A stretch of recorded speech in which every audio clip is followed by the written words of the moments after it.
यदि आपके मन में किसी भी प्रकार की कोई भी प्रश्न है तो आप बेझिझक आकर हमारे महान दार्शनिक हैं उनसे इस प्रश्न का एवं प्यारे छात्र छात्राओं से विनम्रता पूर्वक विनती की जा रही है कि वह उचित समय पे इस कार्यक्रम में उपस्थित हो और इस कार्यक्रम को सफल बनाएं। धन्यवाद।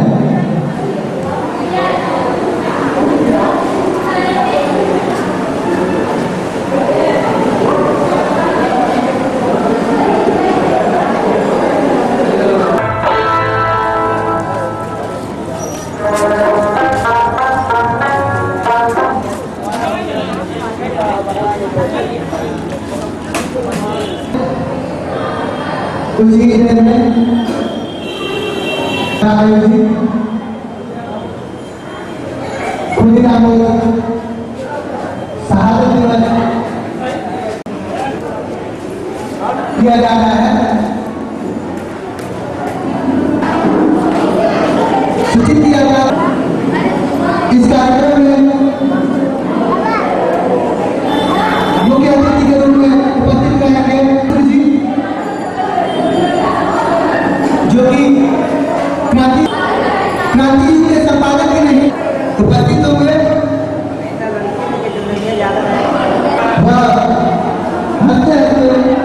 फांसी के रस्ते पर पहुंच गए और अपने प्राणों की आहुति दी।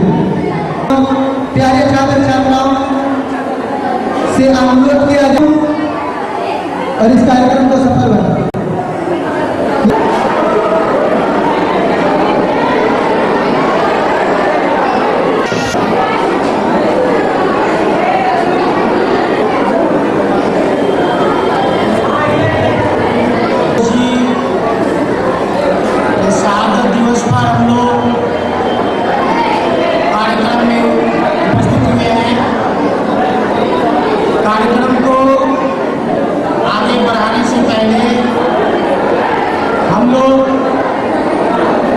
शहीदों को श्रद्धांजलि के रूप में खुदीराम बोस की श्रद्धांजलि के रूप में हम लोग सबसे पहले 1 मिनट का मौन धारण करेंगे।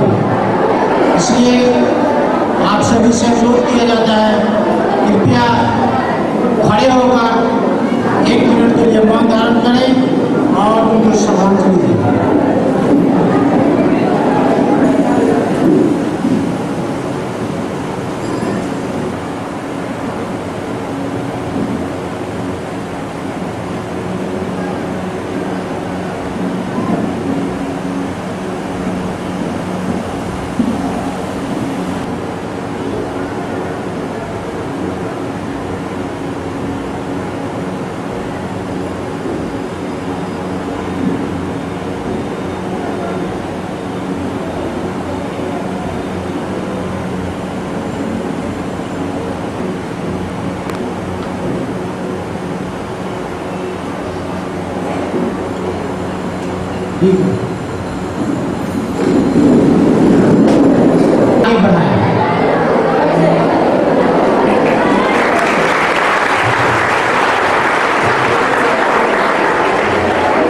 कार्यक्रम को प्रारंभ करने से पहले जितने भी अतिथिगण आए हैं उनका स्वागत करना आवश्यक है।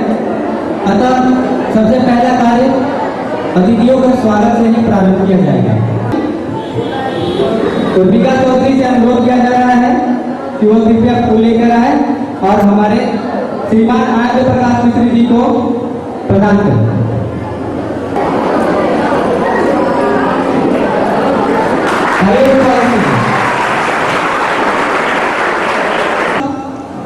श्री ब्रह्मदेव गुप्ता जी को फूल से स्वागत करेंगे। तालियों से स्वागत कीजिए।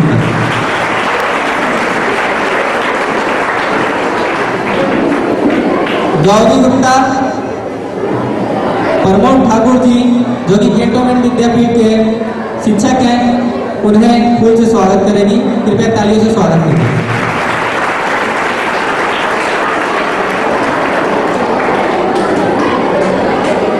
तनीषा चौधरी श्री राम भजन दिवाकर जी को फूल से स्वागत करेगी।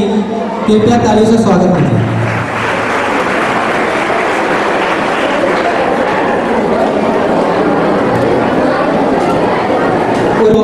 फूल से स्वागत करेगी। कृपया तालियों से स्वागत कीजिए।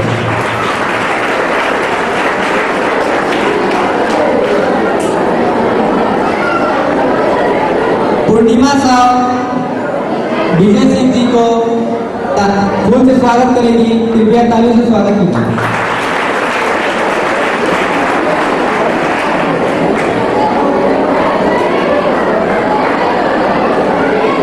गौरी गुप्ता अनिल जी को फूल से स्वागत करेगी।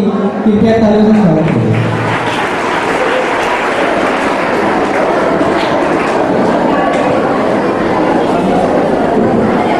उपस्थित है, उनका भी तालियों से स्वागत कीजिए। इस प्रकार हमारा अतिथियों का स्वागत करने का कार्यक्रम हम लोगों के सामने विद्यार्थी जो कि स्टूडेंट प्लेटफॉर्म के सदस्य हैं, कई स्कूलों के छात्र भी प्रस्तुत करने जा रहे हैं। इसलिए कृपया उनसे भी अनुरोध किया जा रहा है कि वो मंच पे आए। कृपया उनके तालियों से स्वागत कीजिए।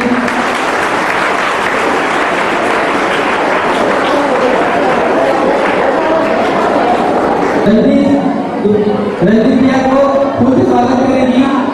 कृपया तालियों से स्वागत कीजिए।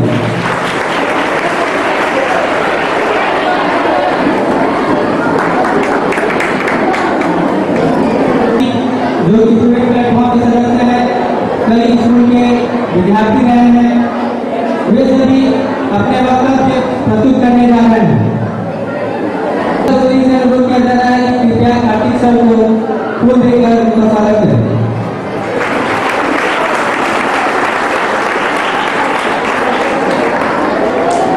पूर्णिमा साहब अजय सर जी को फूल देकर स्वागत करेगी। कृपया उनका स्वागत करें।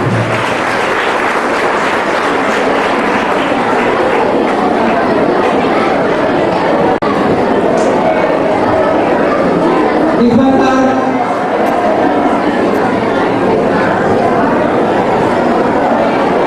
तनीषा चौधरी भोला साहब जी को फूल देकर स्वागत करेगी।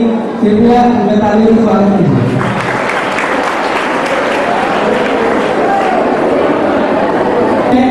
पूर्णिमा चौधरी को मंच पर बुलाया जा रहा है।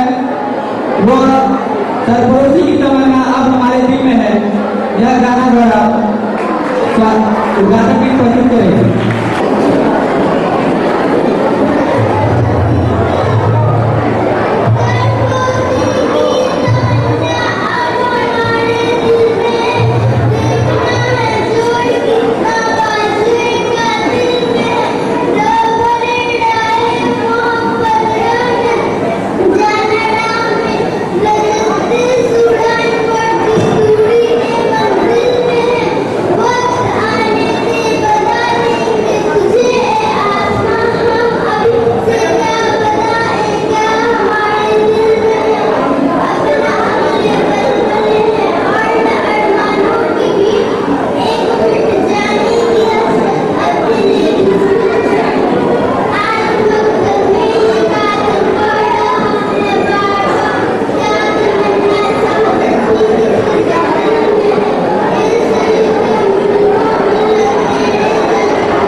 उर्मिला चौधरी को स्टूडेंट प्लेटफॉर्म की ओर से धन्यवाद।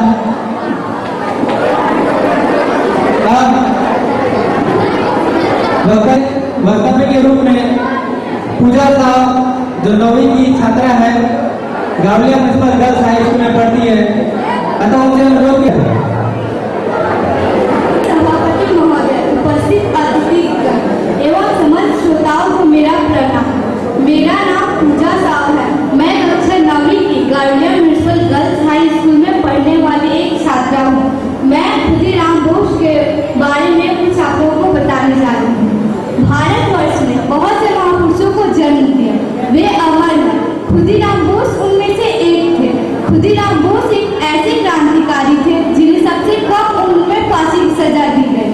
सभी क्रांतिकारियों का एक ही लक्ष्य था, भारत की आजादी। चाहे वे खुदीराम बोस, गांधी जी, सुखदेव, राजगुरु क्यों ना हो, वे भारत को आजादी दिलाने के लिए अपनी जान तक की बाजी लगा दी। आज हमारा देश आजाद हो चुका है। हमारा देश देखने में श्यामल फूल की तरह है। यह ऊपर से देखने में बहुत ही सुंदर, लेकिन अंदर से बहुत ही नीरस होता है। जैसे भारतवर्ष देखने में बहुत ही सुंदर और अंदर में बहुत सी बुराइयां भरी हुई है। हमारे देश में विद्यार्थी माध्यमिक परीक्षा में पास तो हो जाते हैं, लेकिन विद्यार्थी एडमिशन के लिए बहुत सारे स्कूल में घूमते फिरते हैं और उन्हें एडमिशन नहीं हो पाता। आज हमारे देश की ऐसी हालत हो गई है कि उन्हें एडमिशन मिलना मुश्किल हो गया है। हमारे देश में बहुत छात्रों के पास टैलेंट है। उदाहरण के लिए गार्डिया ही ले लीजिए। यहाँ पर विभिन्न प्रकार के टैलेंट छुपे हुए हैं, लेकिन अपने टैलेंट को दुनिया के सामने प्रस्तुत नहीं कर पाते क्योंकि उनके पास पैसे नहीं होते। क्या इसीलिए इतनी मेहनत कर सभी क्रांतिकारियों ने भारत को आजादी दिलाई। उन लोगों के सपने को हमें पूरी करनी होगी। हमारे देश में जनसंख्या की सबसे बड़ी प्रॉब्लम है, क्योंकि 50 वर्ष पहले विश्व की आबादी 2 अरब भी नहीं थी, जो आज सन 1987 ईस्वी में 5 अरब हो गई है। हमारे देश में 1947 में लगभग 32 करोड़ जनसंख्या है, जबकि 2004 में 100 करोड़ से भी अधिक है और 2012 में 125 करोड़ से भी ज्यादा है। इसी बढ़ती लोगों के भरण पोषण के लिए इसी मात्रा में अन्न, जल, कपड़े और फल की आवश्यकता पड़ेगी। विगत 50 वर्षों में जिस रफ्तार से जंगलों की कटाई हो रही है, वैसे कभी नहीं हुआ था। खेतों में अधिक उत्पादन के लिए उर्वरकों का प्रयोग हो रहा है। फसलों को हानि पहुंचाने वाले कीटों को मारने के लिए कीटनाशकों का प्रयोग करते हैं। इन उर्वरकों और कीटनाशकों ने मिट्टी को दूषित कर दिया है। आज पूरे संसार में भारत भ्रष्टाचार का सम्राट छा गया है। धन लोलुप लोगों के कानों, बच्चों का कंदन, अबलाओं की पुकार नहीं पहुंच रही है। भारत के दक्षिणी लोग स्वार्थी बनते जा रहे हैं। इन लोलुपों को भारतीय संस्कृति से अवगत कराना होगा। देश के नेताओं को चाहिए कि जनता में परोपकार की भावना को करें। हमें भारत को पूर्ण स्वतंत्रता दिलानी है। खुदीराम बोस एवं अन्य शहीदों के अधूरे सपने को पूरा करना होगा। यही उनके प्रति हमारी वास्तविक श्रद्धा है। बस इतना कहकर मैं अपना वक्तव्य समाप्त करती हूँ। क्रांति अमर रहे।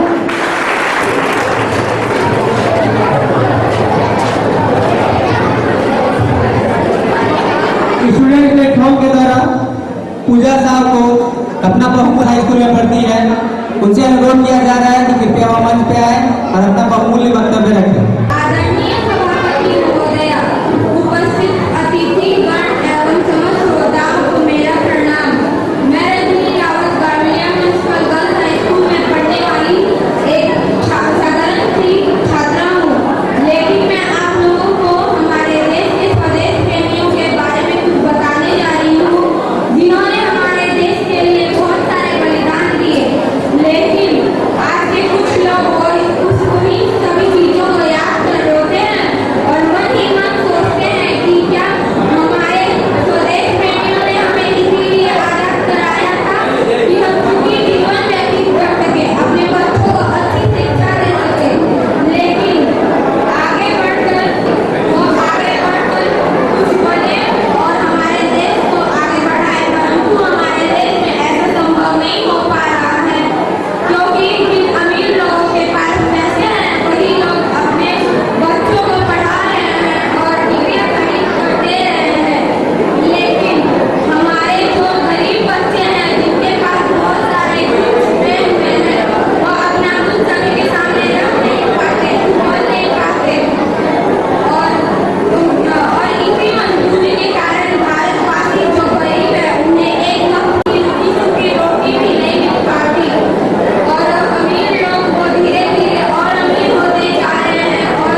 अपने बहुमूल्य वक्तव्य रखने के लिए स्टूडेंट प्लेटफॉर्म की ओर से धन्यवाद।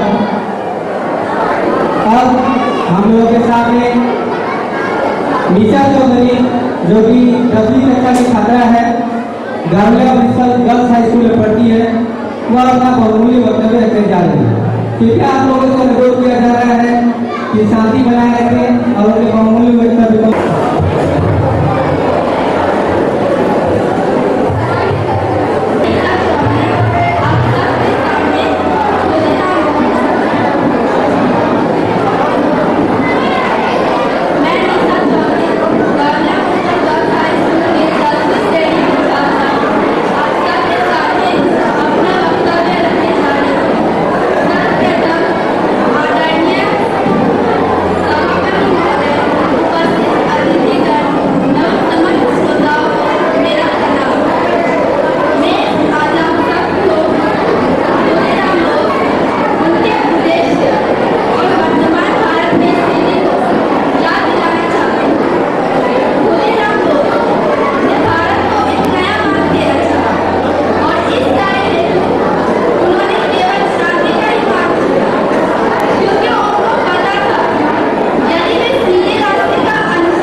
और नीतियों को हटाना था, जिससे गरीबों के पेट नहीं भरते, जिससे गरीब बच्चों को पूरी शिक्षा नहीं मिलती, जिससे किसी का आधार छीन जाता है।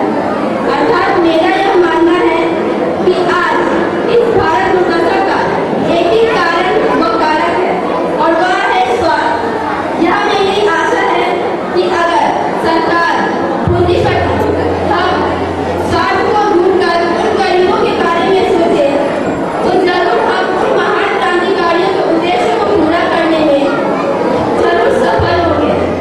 अब मैं अपना वक्तव्य समाप्त करना चाहती हूँ। जय श्री तो स्टूडेंट प्लेटफॉर्म की ओर से अपना बहुमूल्य वक्तव्य रखने के लिए धन्यवाद। आप सभी लोगों से अनुरोध किया जा रहा है कि कृपया शांति बनाकर रखें, क्योंकि अभी तक हम लोगों के छात्र जो है उन्हीं लोगों ने अभी तक अपना वक्तव्य प्रस्तुत किया है। हमारे मुख्य अतिथि श्रीमान आनंद प्रकाश मिश्र जी, जो कि एक दार्शनिक है, उनका वक्तव्य अभी तक बाकी ही है। अभी आप लोग अगर इतना शोर भी कीजिएगा तो हम लोगों को बहुत प्रॉब्लम हो सकता है। अतः आप सभी लोगों से अनुरोध किया जाए कि कृपया शांति बनाकर रखें। जो कि स्टूडेंट प्लेटफॉर्म के सदस्य भी हैं, अतः मुझे अनुरोध किया है कि कृपया मंच पे आएं।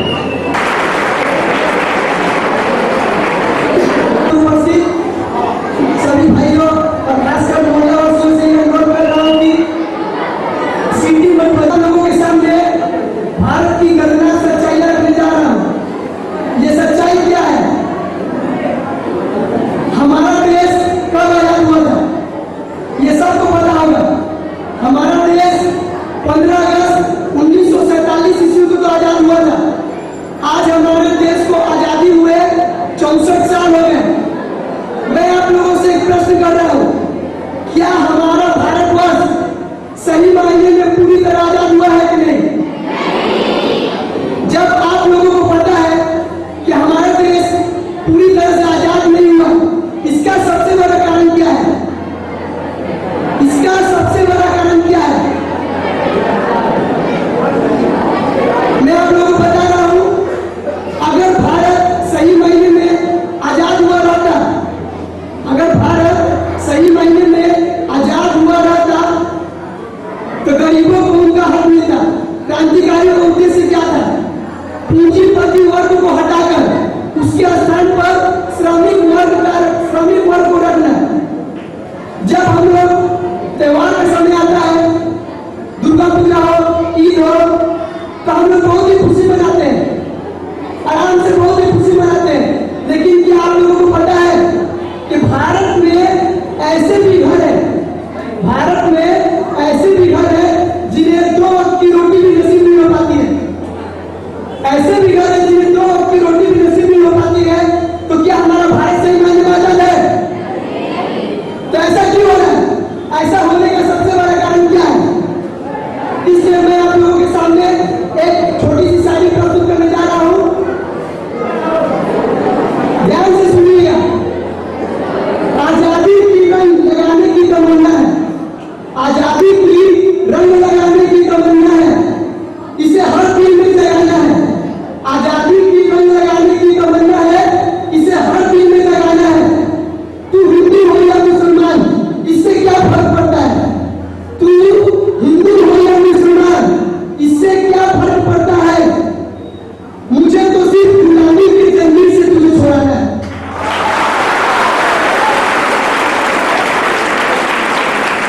इसके बाद मैं आप लोगों को भ्रष्टाचार के विषय में कुछ बताना चाहता हूं।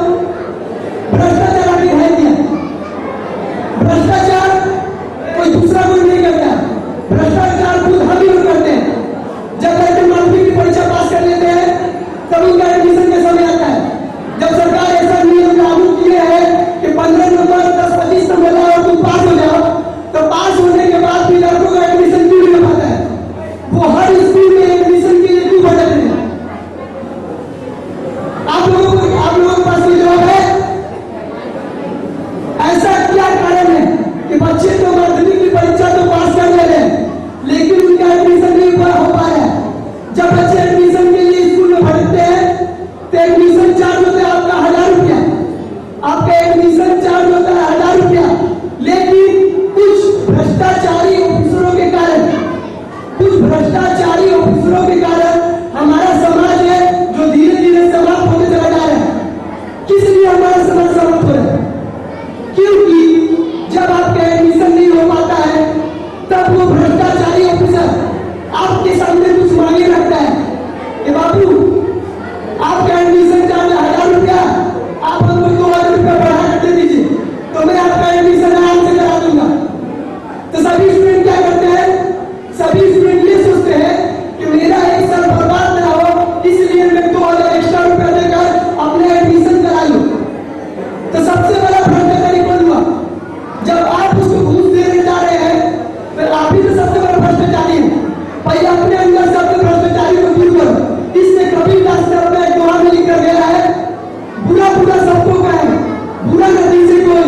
कबीर दास की इस कविता को बहुत समय पहले लिखकर चले गए, लेकिन इस कविता को आज के लोग याद करते हैं। क्यों?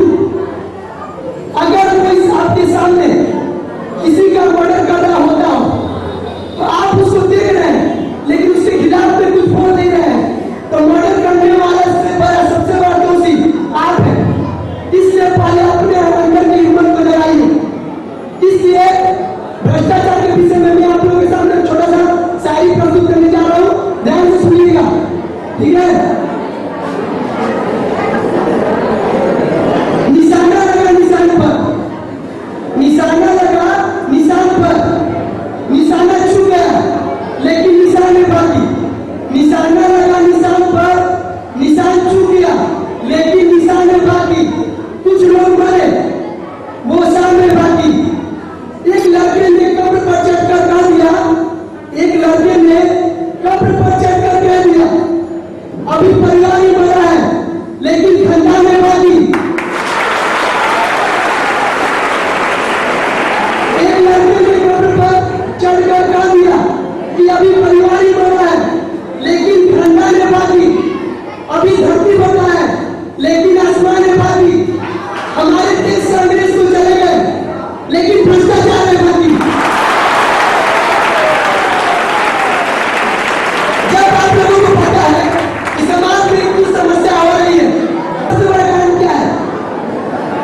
हमारे समाज में तो हिंदू लोग बना है, हिंदू के लिए नियम है, लेकिन दहेज प्रथा के लिए सभी लड़कियों को जला दिया जाता है या उन्हें घर से भगा दिया जाता है। जब ऐसा नियम बना है कि हिंदू लोग का नियम है, लेकिन फिर भी उस पर मुकदमा नहीं चलता है। मुस्लिम लोग है, शांति से बात सुनिए, फिर भी सरकार कुछ करती नहीं है। अगर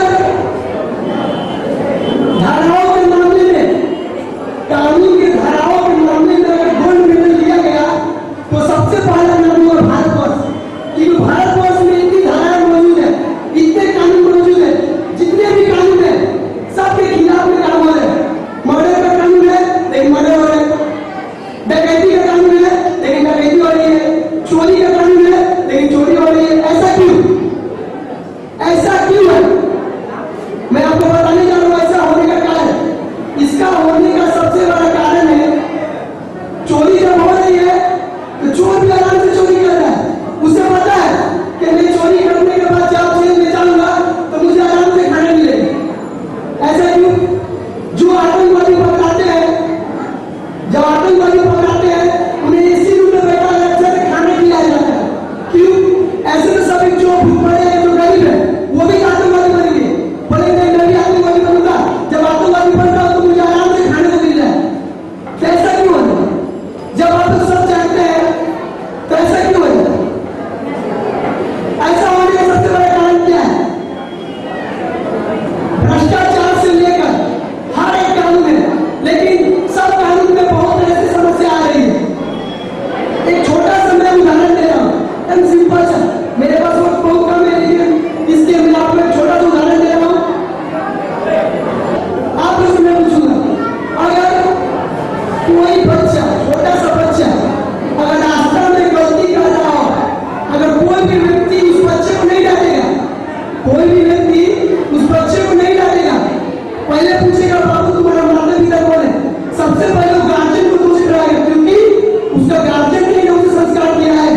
जब आप एक बच्चे को दोषी नहीं ठहराते हैं, उसके गार्जियन को दोषी ठहराते हैं, ठीक इसी प्रकार तो ये कानून है, ठीक इसी प्रकार तो ये कानून है। भ्रष्टाचार हर एक कानून है, हिंदू लोग सब तो कानून है, लेकिन सबके प्रति खिलाफ में समस्या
यही कहकर मैं अपना वक्तव्य समाप्त कर रहा हूँ। भारत माता की, भारत माता की, इंद्र, इंद्र, क्रांति, क्रांति। धन्यवाद।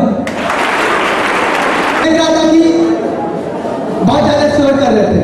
मैं उनके बारे में एक ही बात कहना चाह रहा हूं कि यदि वह इस शहादत दिवस का महत्व समझ रहे हैं तो वह शांति बना कर रखेंगे। जनता के छात्र एवं कुछ क्रांतिकारी नेता थे जिन्होंने इसका विरोध किया और सबसे पहले उन्होंने यही से कलकत्ता से जुलूस निकाली कि ये जो आजादी है वो सच्ची आजादी नहीं है। ये जो हमें आजादी दी जा रही है वो सच्ची आजादी नहीं है। सिर्फ अंग्रेजी शासक को हटा करके भारतीय शासक को उस गद्दी पर बैठाया जा सकता है। उदाहरण स्वरूप आप देख सकते हैं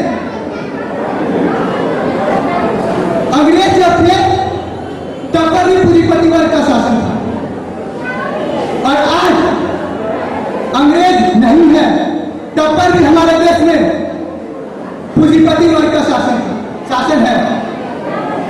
अभी भी पूंजीपति वर्ग का शासन है और शायद यही कारण है कि भारत की 50% जनता ऐसी है जो एक वक्त का रोटी खाती है तो दूसरे वक्त उसे सोचना पड़ता है कि हाँ दूसरे वक्त हम क्या खाएं। आप लोगों में से ही कई उदाहरण देख लीजिए अपने घरों में खा करके कि एक वक्त का भोजन तो ग्रहण करते हैं लेकिन दूसरे वक्त सोचना पड़ता है कि वो क्या खाएं। आप ये देख सकते हैं उदाहरण। क्या यही कारण था जो हमारे शहीदों ने हंसते हंसते फांसी के तख्ते पर चढ़े गए? क्या यही कारण था? हमारे शहीदों का उद्देश्य क्या था? हमारे शहीदों का एक ही उद्देश्य था, वो था भारत में मजदूर और किसान वर्ग का शासन हो, भारत में पूंजीपति वर्ग का शासन न हो। और शायद यही कारण है कि आज भारत में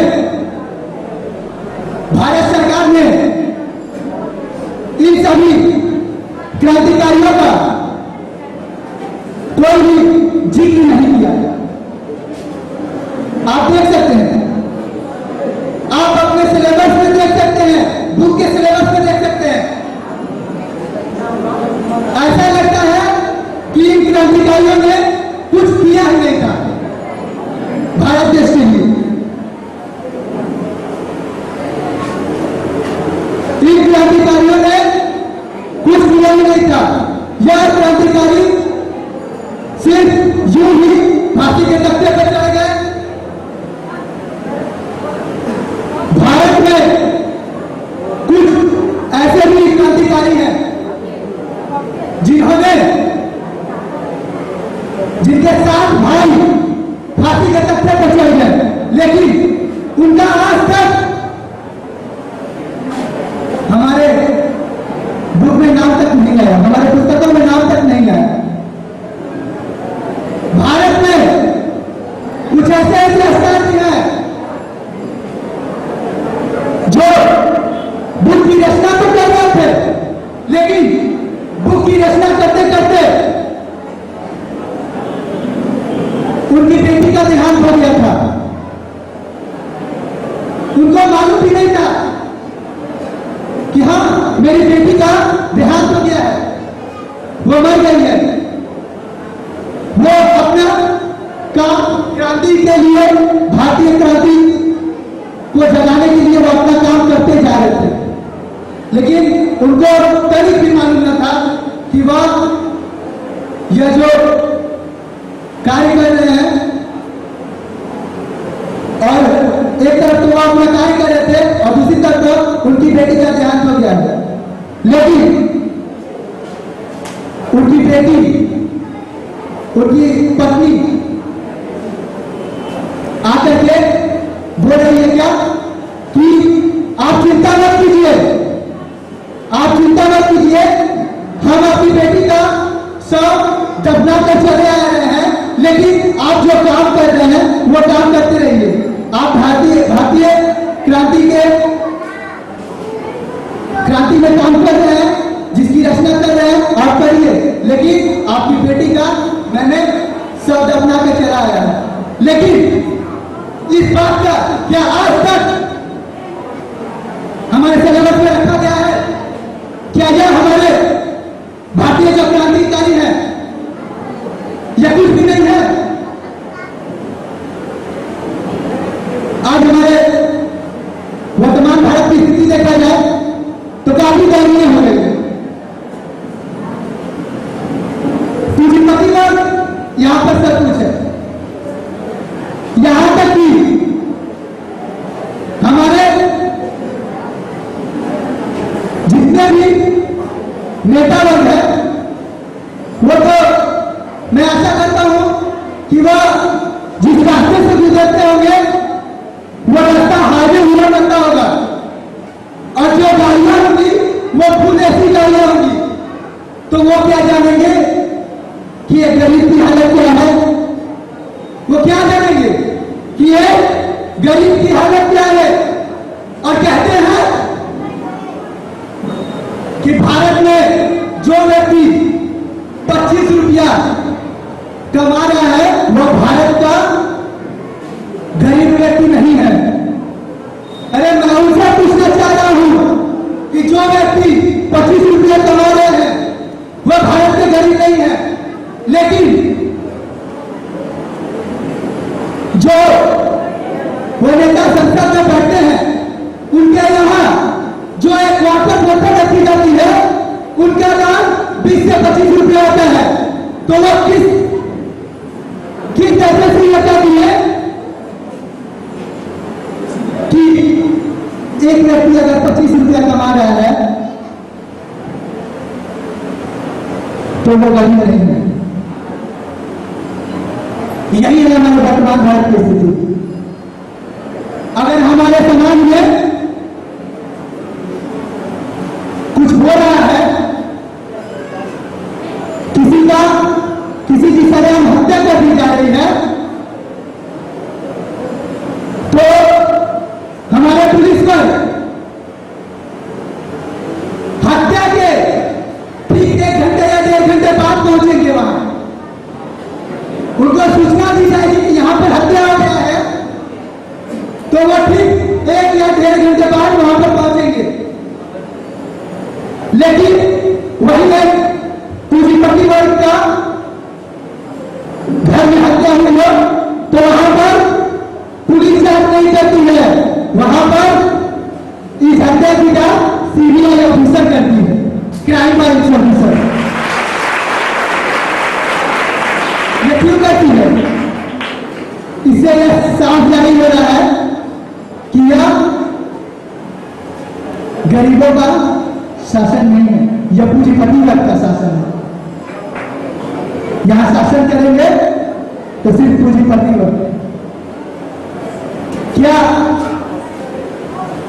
इसीलिए हमारे क्रांतिकारियों ने बलि दी थी? इसी को हम लोग कहते हैं, बड़े गर्व से कहते हैं कि सच्ची आजादी है। यही है हमारी सच्ची आजादी। आप देख सकते हैं एक रियल फ्रूट जूस जो हमारे कोशिकाओं की वृद्धि के लिए 1 गिलास अगर लिया जाए तो वह रियल फ्रूट जूस हमारे दिन भर का संतुलित आहार हो जाती है। लेकिन यहां पर कितने को तो मालूम ही नहीं होगा कि रियल फ्रूट जूस होता क्या है। यहां पर कितने को मालूम नहीं होगा कि रियल फ्रूट जूस होता क्या है। यही है हमारे देश की सच्ची आजादी। इसको कौन लेते हैं? तो पूंजीपति लोग। अभी हाल फिलहाल में आप लोगों ने एक कार्यक्रम देखा होगा जो टीवी पर आता है, सत्यमेव जयते। उसका कुल 11 एपिसोड दिखाया गया था, जिसमें से दहेज प्रथा, भ्रूण हत्या, डॉक्टरों के विषय में, इन सभी के विषय में दिखाया गया था। टोटल 11 एपिसोड दिखाए गए थे। ये सब किसकी समस्या है?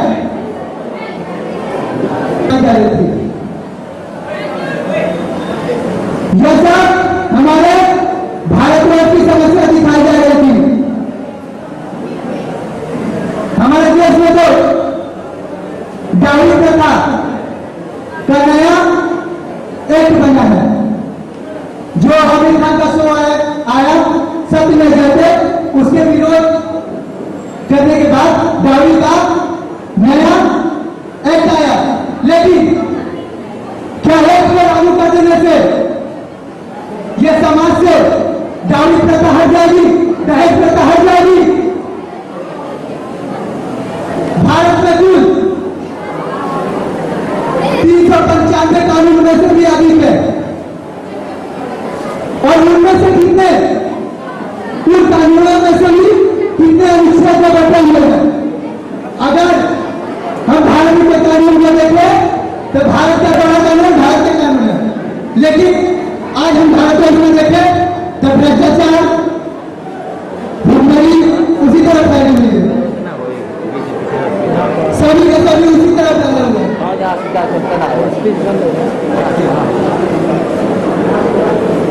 आज हमारे भारतवर्ष की दशा इतनी गर्मी हो गई है कि उसका आलोचना करने में बहुत ही तकलीफ होती है। मैं उनसे पूछना चाहता हूँ कि क्या ये डाउरी प्रथा जो न्यू एक्ट लागू किया गया है, वह कानून लागू कर देने से नहीं होता? यह भारत की सिस्टम जो है वो सिस्टम ही बेकार है। भारत की सिस्टम ही बेकार है। हम हर साल किसी न किसी नेता को अपना, हर साल हर 5 वर्षों में किसी न किसी को चुनाव, किसी ना कोई ना कोई चुनाव में खड़ा होता है और उन्हें नेता के रूप में हम लोग सम्मानित करते हैं। लेकिन हम लोग देखें तो एक के बाद कई सारे पार्टी के नेता हैं, और सभी का कार्य क्या था? सिर्फ एक ही कार्य था। हम लोग क्या करते हैं? हम लोग यही देखते हैं कि उन नेताओं में से सबसे ज्यादा अच्छा कौन है, हम लोग यही नेता चुनते हैं कि उन नेताओं में से सबसे ज्यादा अच्छा नेता कौन है। लेकिन एक हत्या करने वाले व्यक्ति से ज्यादा गुनहगार वही होता है जो गुनाह को करते हुए देखता है। और यह गुनाह को करते हुए कौन देखता है? तो हमारी आम जनता। जब हम जानते हैं कि प्रत्येक सरकार, जितनी भी सरकार आई, सभी सरकारों का एक ही कार्य है, सभी सरकारों का एक ही कार्य है, महंगाई बढ़ती जा रही है, सब्जी के दाम, चावल का दाम, सभी में टैक्स लग रहा है। सभी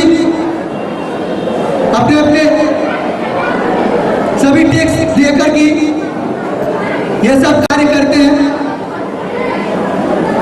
लेकिन इन सबों में से सबसे ज्यादा हम ही जनता है जो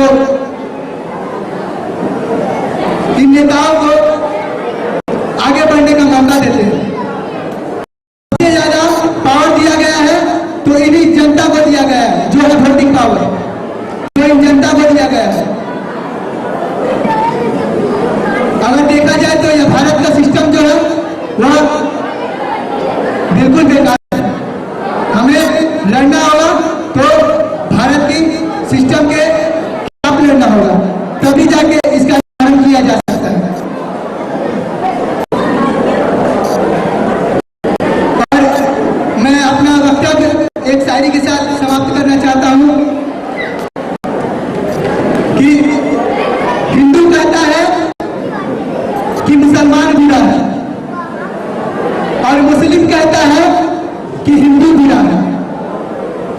हिंदू कहता है कि मुसलमान बुरा है और मुस्लिम कहता है कि हिंदू बुरा है।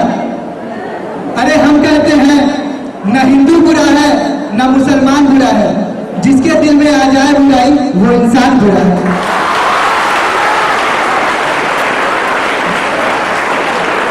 एक बात आपके सामने और रखने जा रहा हूं कि हमारा मूल उद्देश्य ये नहीं था कि किसी के धर्म के बारे में किसी के धर्म को ठेस पहुंचाए, बल्कि हमारा मूल उद्देश्य यह था कि भारत में क्रांति किस तरह लाई जाए।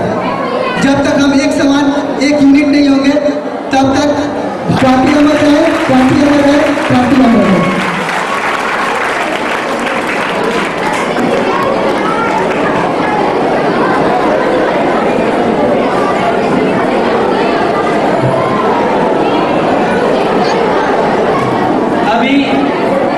अभिषेक साहब हम लोगों के सामने वक्तव्य रखे गए हैं, इससे पहले ही इतना शोरगुल कर रहे हैं। मेरी आपसे गुजारिश है कृपया शांति बनाए रखें। हमारे प्रधान वक्ता का वक्तव्य अभी बाकी है, कृपया उनके वक्तव्य को ध्यान से सुनिएगा। अब हम लोगों के सामने वक्तव्य रखने आ रहे हैं रजनीश कुमार सिंह जी, जो कि BA 3rd ईयर के छात्र हैं। अतः उनसे अनुरोध किया जा रहा है कि कृपया मंच पे आए और अपना बहुमूल्य वक्तव्य रखें।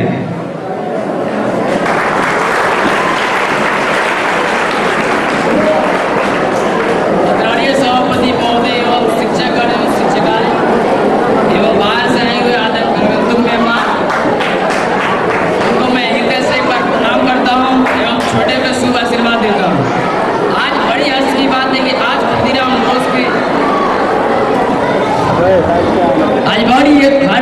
है कि आज खुदीराम बोस के ऊपर कुछ कहने या सुनने का मौका मिला है। कृपया आप शांत बनाए रखें।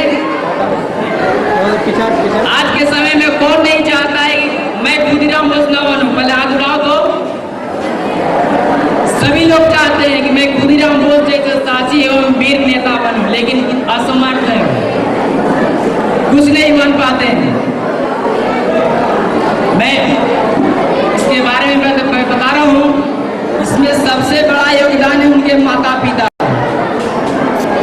आज के जो बाप लड़के को चाहे बच्ची को जो शिक्षा देना चाहिए एक सटीक ढंग से, एक सही मायने से, और आज गांधी नहीं दे पा रहे हैं। मैं एक बात बोलना चाहता हूँ, देखो जीने के लिए तो एक कुत्ता भी दे रहा है, उसको भी सोना उठना जगना बैठना याद आता है, वो भी जानता है। लेकिन क्या कुत्ते से हम लोग कम हैं? नहीं, हम लोग कुत्ते से नहीं, हम लोग इंसान जैसे जीना पड़ेगा, इंसान जैसे भी। आज देख रहे समाज में आज माँ बाप को अनादर हो रहा है। इसका जानते हैं भागी कौन है?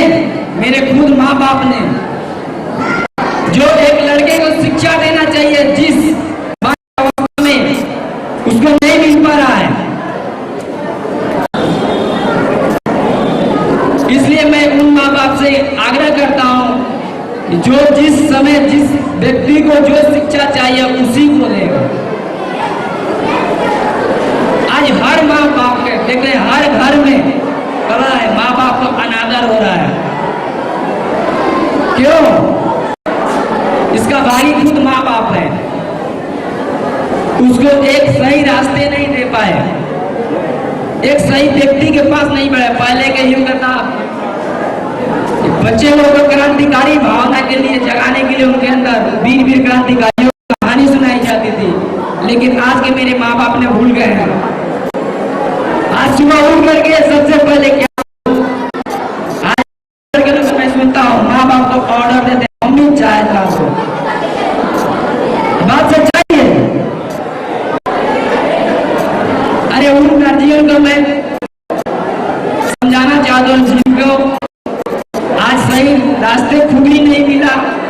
अपने बच्चे को सही से नहीं दे पाए।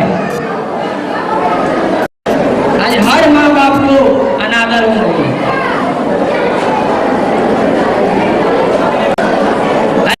जन्म देना कोई बड़ी बात नहीं है, एक साथ में 10-15 बच्चे को जन्म देती है, लेकिन जब ठंडे का दिन में होता है तब देखते हैं कि हम लोग एक के ऊपर एक सो करके बैठी रहती है, तो लगता है कि कितना प्रेम है उन दोनों में।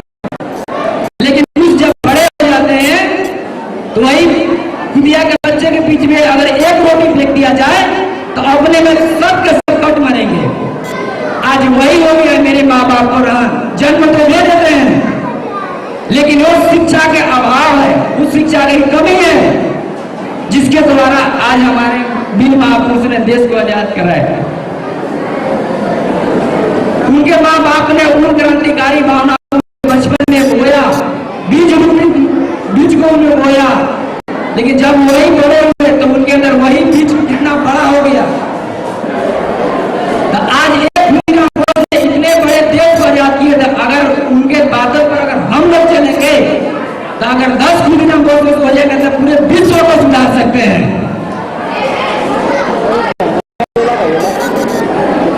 अरे अपने लिए क्या जीना सब कुछ देश के लिए जियो, समाज के लिए जियो। करने के बाद भी कोई कुछ बोलेगा हाँ फलाना ऐसा था, ठिकाना ऐसा था।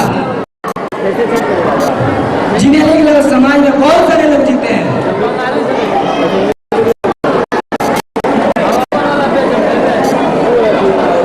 लेकिन नहीं, वही कमी है। सबसे पहले खुद हमको सुधरना होगा। आज लोग दूसरे को बुराई करने के पीछे दौड़ते हैं, लेकिन खुद तो नहीं देखते कि मेरे अंदर कितनी बुराइयां है। जब तक मैं नहीं सुधरूंगा तब तक मेरा घर नहीं सुधरेगा। बच्चा ध्यान से सुनेगा, जब तक मैं नहीं सुधरेगा तब तक मेरा घर नहीं सुधरेगा, जब तक मेरा घर नहीं सुधरेगा तब तक मेरा पड़ोस नहीं सुधरेगा, जब तक मेरा पड़ोस नहीं सुधरेगा तब तक मेरा समाज नहीं सुधरेगा, जब तक मेरा समाज नहीं सुधरेगा तब तक मेरा देश नहीं सुधरेगा, जब तक मेरा देश नहीं तब तक मेरा विदेश नहीं सुधरेगा। इसमें सबसे बड़ी महत्व होती है खुद को, पहले खुद सुधरे उसके बाद दूसरे को सुधरा, अब दूसरे को बताएंगे तब जाकर वो मानेगा। ऐसे आपका जीवन में खुद तो 8 बजे तक सो जाते हैं। अब बोलते हैं जब वही लड़का बड़ा हो जाता है, जब माँ बाप को अनादर करता है, माँ बाप के दोनों मेरा लड़का ऐसा हो गया। अरे जो समय जिसका है उसको ज्ञान भरे, उसको ज्ञान दे, ठीक ना। इन लोगों को नहीं बोलता हो, अगर आज तक जिसके से थोड़ा भूल अगर हो गई है तो एक मैं छोटे से शायरी बोलना, ध्यान से सुनना भाई। अरे जो बीत गई सो जाने दे, उसका सिकवा कौन करे। अरे बीत गई सो जाने दे, उसका सिकवा कौन करे। तीर का मन से निकल गया और तीर का पीछा कौन करे। अरे आज अपने आप को क्या कोसना है कि मैंने ये बुरा कर दिया, वो बुरा कर दिया। अरे हटाओ यार, जो मुझसे हो गया अनजाने में हो गया, लेकिन आज से मैं उसी भूल को मैं दोहराना नहीं चाहता हूं जो मैंने पहले दोहरा चुका हूं।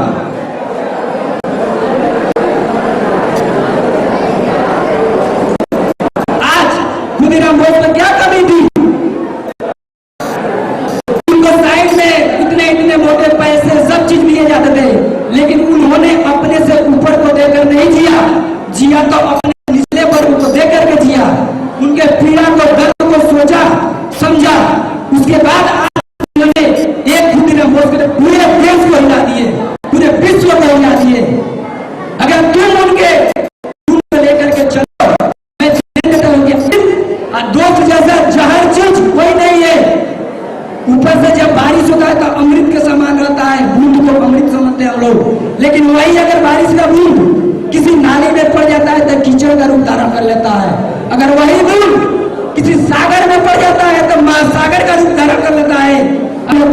अगर वही अमृत समान बूंद किसी गन्ने में चल जाता है तो मीठा बन जाता है। अगर वही भी बूंद अगर किसी सीप में पड़ जाता है तो मोती बन जाता है। अगर वही बूंद अगर सांप के मुंह में चल जाता है तो विष बन जाता है।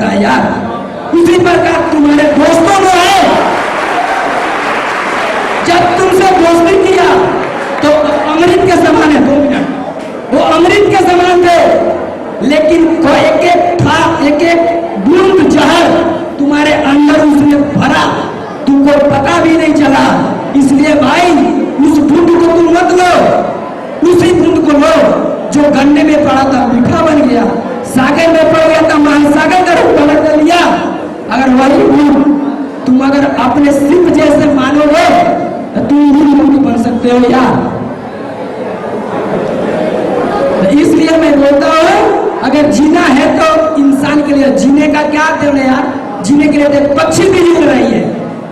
अगर खुली नंबर चाहता है कि मुझे बस जीना है तो उनके पास कमी नहीं था, बहुत सारे धन थे लेकिन छोड़ दिए। इसलिए मैं लास्ट बोल रहा हूं कि भाई एक बार ध्यान से सुन लेना कि जो भी लेना है अपने दोस्तों से तो अच्छे गुण को लेना, बुरे गुण को छोड़ देना।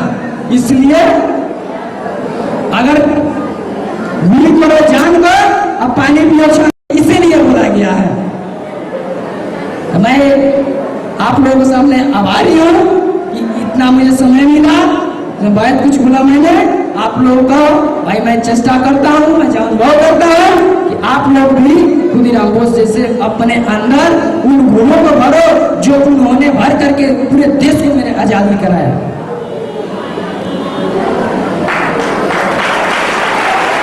तेरा पुष्प सोचता क्या लागत है मोर, किसको सोच पड़े। इन महापुरुषों को अपने अंदर उनके गुणों को सौंप दो, अपने जीवन को सौंप दो, उनके विचारों में को चलो, दोस्ती करो, अच्छे लोगों से करो, अच्छी किताबें से करो, नहीं बोलता चाहे छोड़ दो, कोई दरकार नहीं है।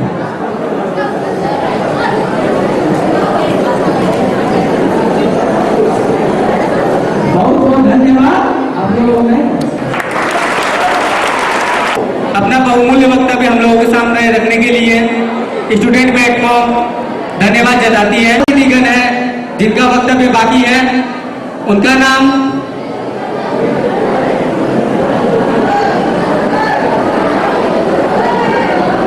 श्री राम भजन दिवाकर जी जो हमारे अतिथिगण हैं, वो अपना वक्तव्य हम लोगों के सामने प्रस्तुत करने जा रहे हैं।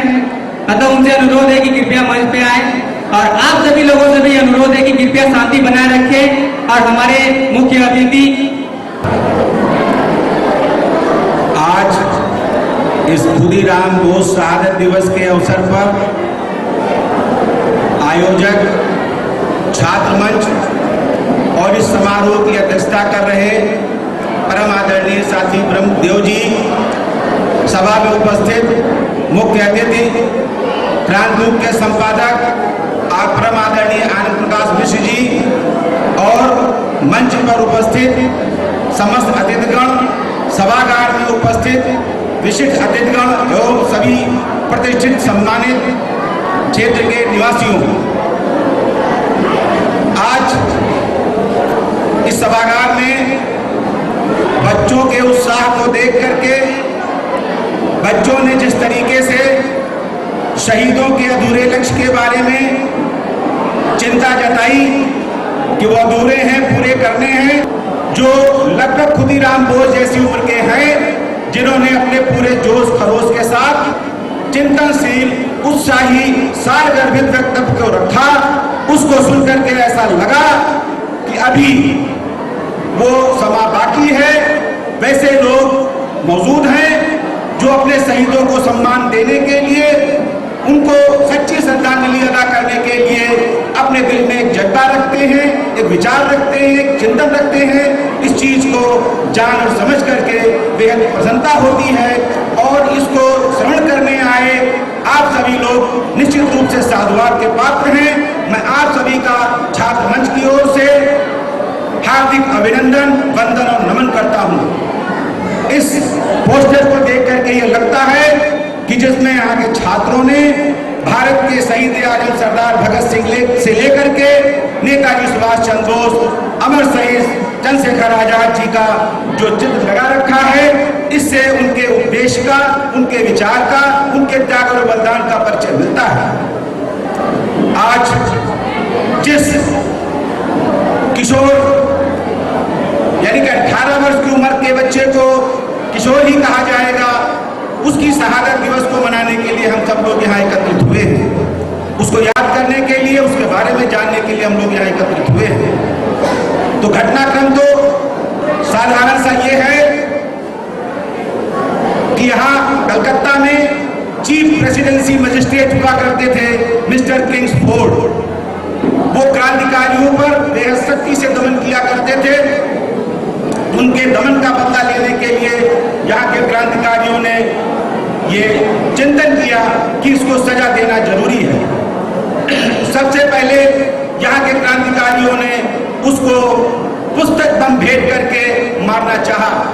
एक मोटी सी पुस्तक बनाई गई, उसको अंदर से खोखला करके उसके अंदर स्प्रिंग के साथ बम फिट किया गया और उसको एक समारोह में भेंट किया जाना था कि जब ये मिस्टर किंग्सफोर्ड उस पुस्तक को खोलेंगे तो उसमें से स्प्रिंग से लगा हुआ बम फटेगा और वो मर जाएगा।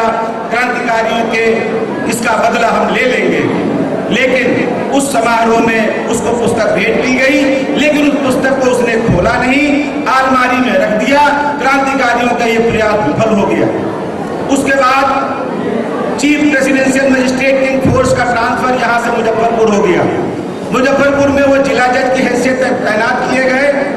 वहाँ जब ये तैनात हुए तो क्रांतिकारियों ने खुदीराम बोस और प्रफुल्ल चाकी जी को दोनों लोगों की जिम्मेदारी सौंपी और वो लोग मुजफ्फरपुर गए इस काम को अंजाम देने के लिए। वहाँ उन्होंने 2-4 दिन रह करके उनके बारे में जानकारी करी कि क्या इनकी दिनचर्या है, कैसे आते हैं, कैसे जाते हैं, कहाँ इनका क्या कार्यक्रम होता है, ताकि इनको मार करके क्रांतिकारियों का बदला लिया जा सके। जहाँ पर मिस्टर किंग्सफोर्ड जिला जज का बंगला था, उसी से थोड़ी दूर पर यूरोपियन क्लब था। वहां पर वो शाम को मनोरंजन करने के लिए जाया करते थे। उनके साथ ये 30 अप्रैल की बात है। 30 अप्रैल को उन लोगों ने ये सोचा कि आज हम अपने काम को अंजाम देंगे, क्योंकि उन्होंने उनकी पूरी दिनचर्या समझ ली थी। शाम के टाइम मिस्टर किंग्सफोर्ड सपत्नी यूरोपियन क्लब गए और उसी दौरान श्रीमती होल्डिंग्स अपनी लड़की के साथ भी यूरोपियन क्लब गई और वहाँ ये लोग 8:30 बजे तक मनोरंजन करते रहे, ताश खेलते रहे। और जब वो लोग 8:30 बजे करीब निकले तो जो पहली बग्घी निकली, इत्तेफाक से किंग्सफोर्ड और होल्डिंग दोनों की बग्घियों का रंग एक जैसा था और दोनों बग्घियां एक घोड़े से चलती थी। तो पहली बग्घी जब निकली तो प्रफुल्ल चाकी और खुदीराम बोस जी किंग्सफोर्ड के बंगले के करीब एक बड़े से पेड़ की आड़ में खड़े होकर के इंतजार कर रहे थे कि जैसे ये बग्घी आएगी हम बम से हमला करेंगे और उसको हम मार देंगे। पहली बग्घी निकली और वो ये समझ नहीं पाए, क्योंकि एक ही रंग की बग्घी थी। जैसे ही पेड़ के करीब वो बग्घी पहुंचती है, खुदीराम बोस जी बम से हमला कर देते हैं और उस बग्घी के पत्थर उड़ जाते हैं। लेडी होल्डिंग्स की वहीं डेथ हो जाती है और लड़की हॉस्पिटल में डेथ होती है। कोचवान भी घायल हो जाता है, घोड़ा भी घायल हो जाता है। लेकिन इन लोगों ने समझा कि हमने अपने मुहिम को अंजाम दे दिया और प्रफुल्ल चाकी और बोस जी पैदल ही भाग चलते हैं। लगभग 25 किलोमीटर भागने के बाद दोनों के रास्ते अलग हो जाते हैं। ये पहुंचते हैं समस्तीपुर। प्रफुल्ल चाकी जी और खुदीराम बोस जी बेनी गांव पहुंचते हैं। बेनी गांव में जिस समय यहाँ से भागते हुए गए, रास्ते में काफी थक गए थे, भूखे प्यासे भी थे। सवेरे सवेरे उन्होंने पड़ोस की एक दुकान से कुछ मुरमुरे खरीदे और मुरमुरे खाने के लिए सोचा कि पानी वानी पी के कुछ फिर आगे का कार्यक्रम तय करें। उसी समय